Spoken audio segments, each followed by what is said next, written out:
Alright everybody, we're back. It's the last video of the week, and we're playing a character that I am ritualistically awful at.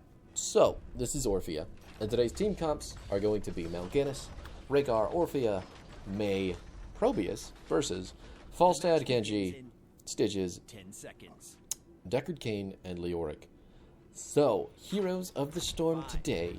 4, 3, It's probably going to be a little bit difficult. 1.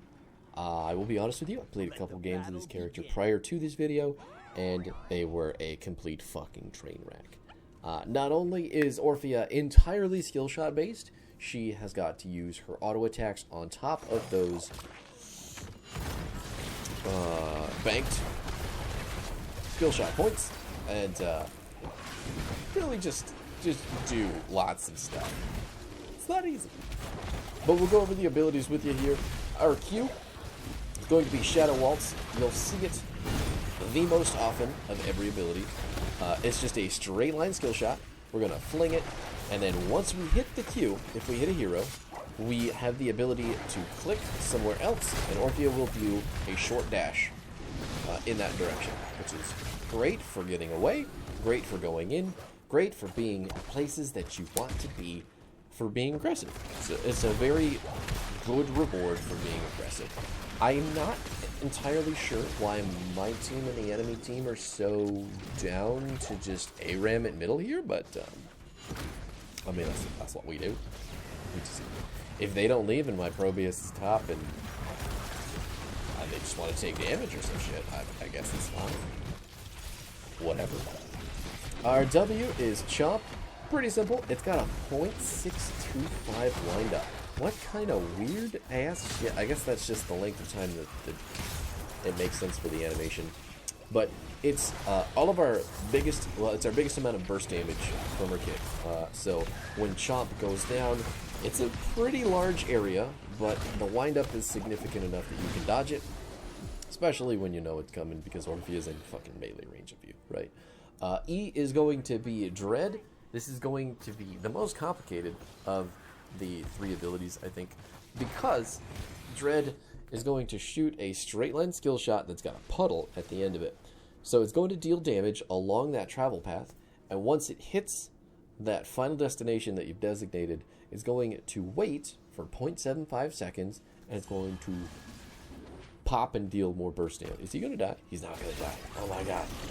He killed our Probius and got away. Rhaegar's gonna try to go deal with him, and he's there's no way. There's no way in hell. Anyway, Dread did not used to slow people, but with Orphea's most recent update, they decided to put that 25% slow onto the ability baseline, which is going to make the build that we're currently using that much more powerful. So it used to be that at level 4 you had to take a talent that would make Dread slow people, and that was going to help your level 1 ability, Ancestral Strength, do the extra damage that it's doing. So, now that this slow is baseline, Orphea's level 1 talent is going to help. Whoop, there we go. Non-heroic abilities deal 20% damage to stunned, rooted, or slowed, or silenced enemies. Oh my god, and it makes our traits also slow people as well. Is it just all charges? Overflowing chaos or slow bits? Yeah, it looks like any amount of charges that we have on our trait are going to slow people. Pretty fucking sick. You guys don't have any mana, so I'm not super sure what you're here for. I don't think that you can take this. Oh, there we go. I didn't notice. I think it's only 20% slow, right? So, yeah. That's pretty good. Our level 4 talent is going to be Chaotic Assault. We're just building purely into our trait and our auto attacks. So, what we're going to do at level 4 is, once we have 3 stacks of Chaos, which is our trait here, you can see the indicator under our health bar. When we have them, it's just hitting an ability. We get a little circle up to 3.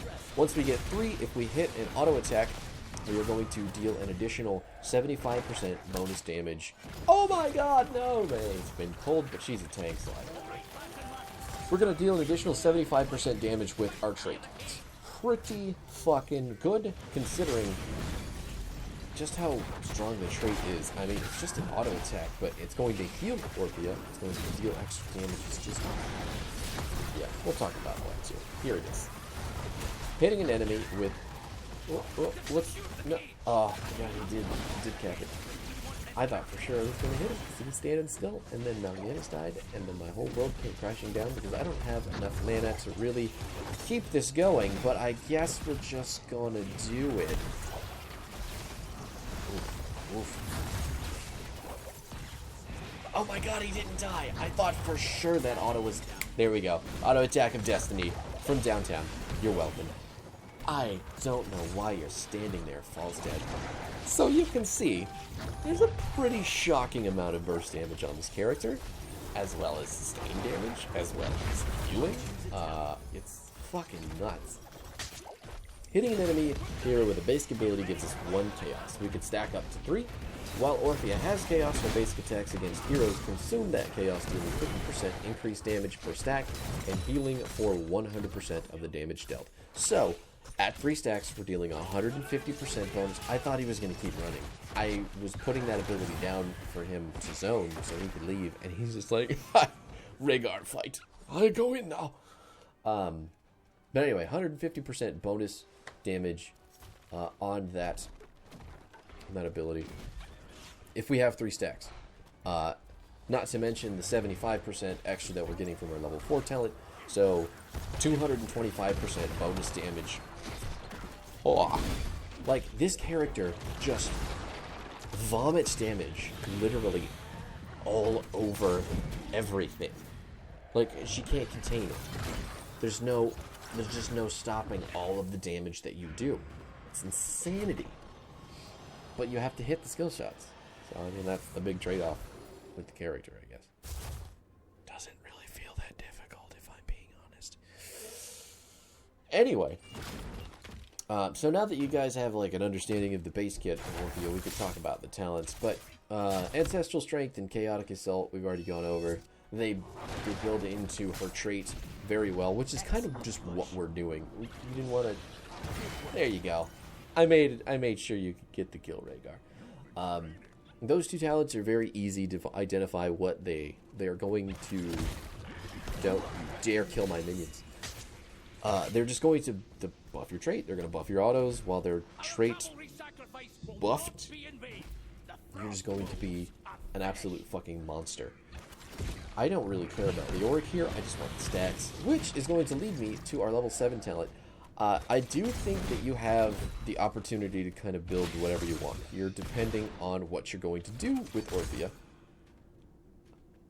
He got away. It just was never in range to get the chomp out, because he was just full bitch running that whole time, and I didn't have Dread up to get him slowed. It's a little bit sad. That's our ultimate BTW. I haven't talked about that yet. Eternal Feast and Crushing Jaws are options. Crushing Jaws is the more effective, I think, but Eternal Feast is on such a short cooldown. I end up picking it more often than I probably should. Look at all that damage. Dashing forward with the Q, even after we're rooted. I missed. What the? But back to our level 7 talents. I picked up Ravenous Hunger because I just kind of wanted to make sure that we get soaked in the side lanes. Oh, Genji's going to get away with your help. So Orphea can be played as an offlaner, and she is very good at kind of doing... Yeah. Hell yeah, May. Way to go. She's very good at doing exactly what Zeratul did in the last video.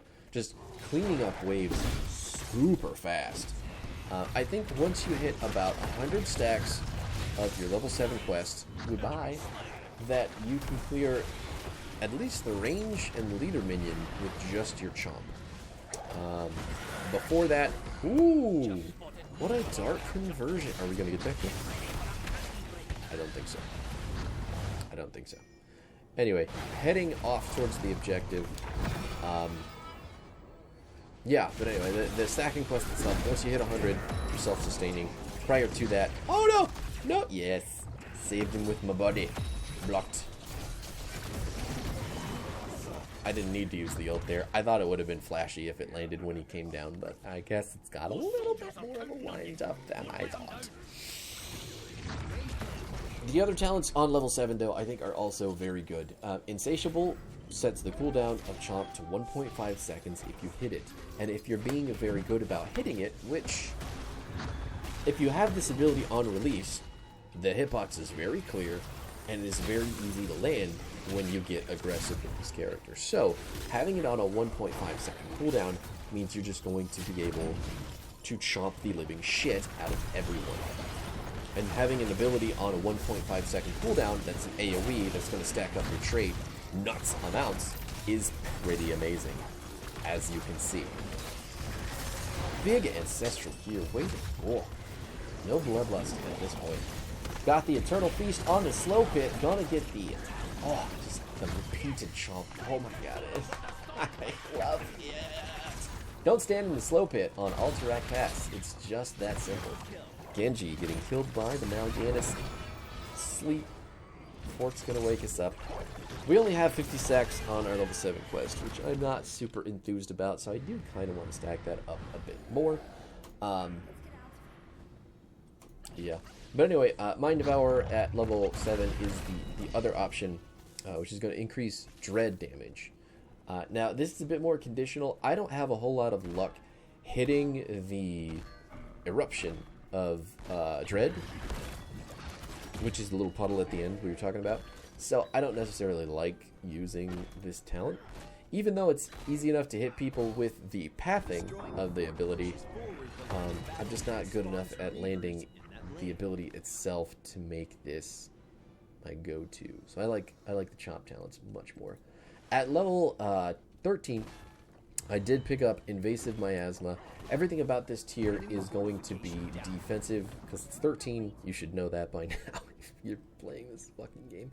But Invasive Miasma is going to be activatable on your D key. It's going to be your trait. It's going to be a big old circle that goes around you, and it is going to take, I believe it's 2 seconds. Yes, 2 seconds to charge up.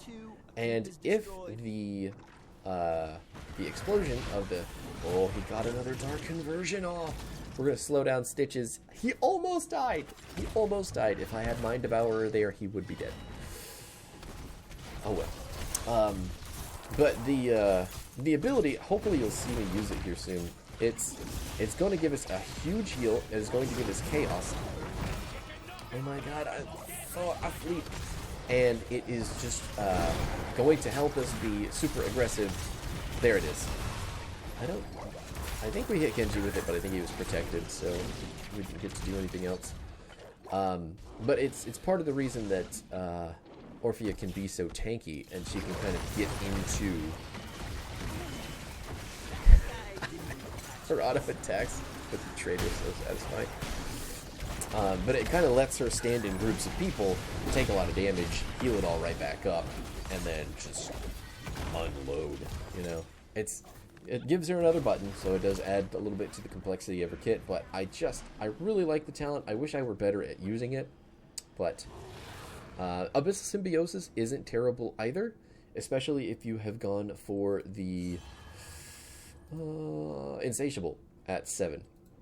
The shield from this is, the shield from this is really, really, really good. So 3 second, 300 health shield, especially if you're hitting Chomp repeatedly on that 1.5 second cooldown, you're going to be shielded a lot. Let me tell you what. And then Spell Armor, obviously, like, I didn't realize this increased her physical damage either.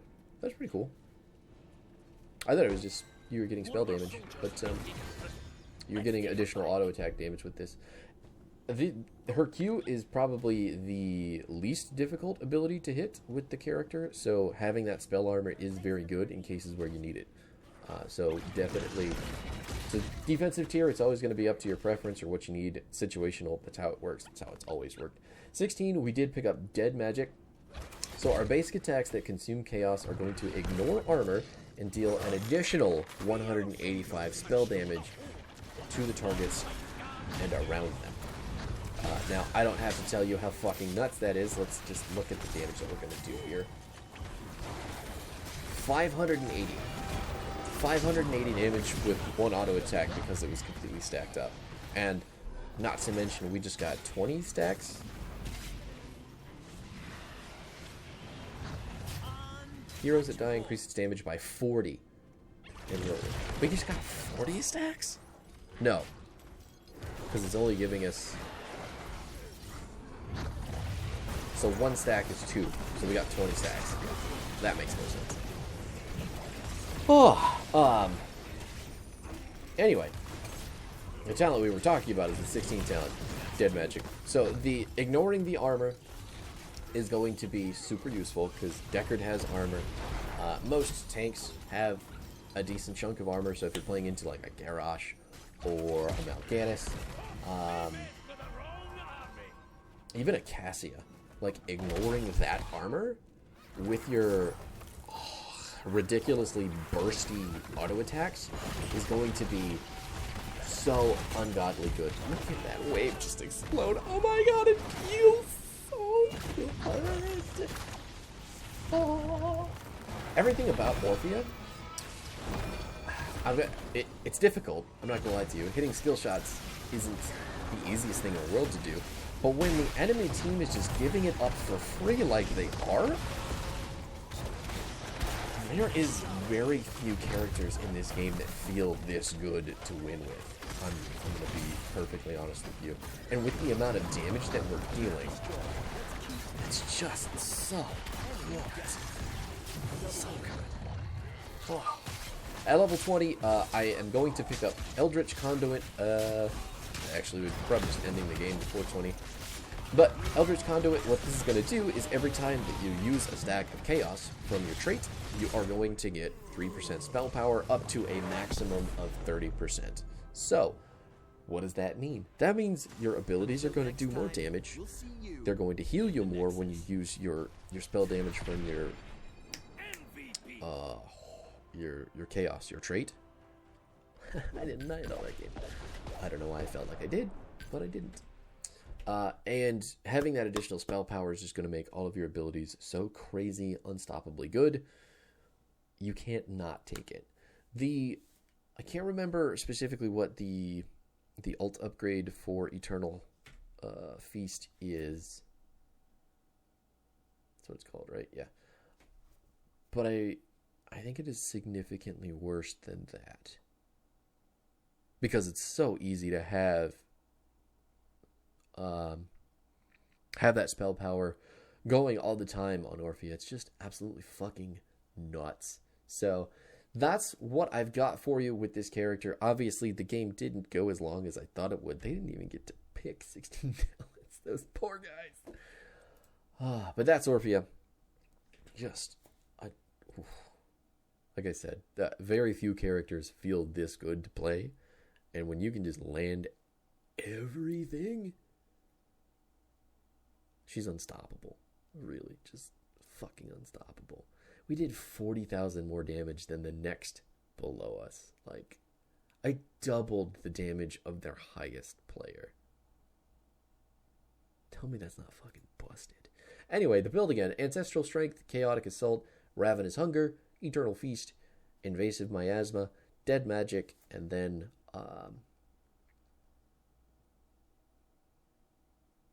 I know it's not Final Toccata, or is it? It might be. I can't remember the name of the talent. The Spell Power one, not the ult upgrade, not the Shadow Waltz one. You know what I'm talking about. Pick it. Do it. Live your life. Play some Orphea. Yeah. Anyway, leave me a comment. Let me know what you think about the character. Let me know if you've managed to dodge all of her skill shots in one go and kill her immediately. Because if she doesn't land any, she's not going to kill you. Or like, subscribe, do whatever you feel necessary or not. I'll be back next week. Thanks for hanging out. Catch you next time.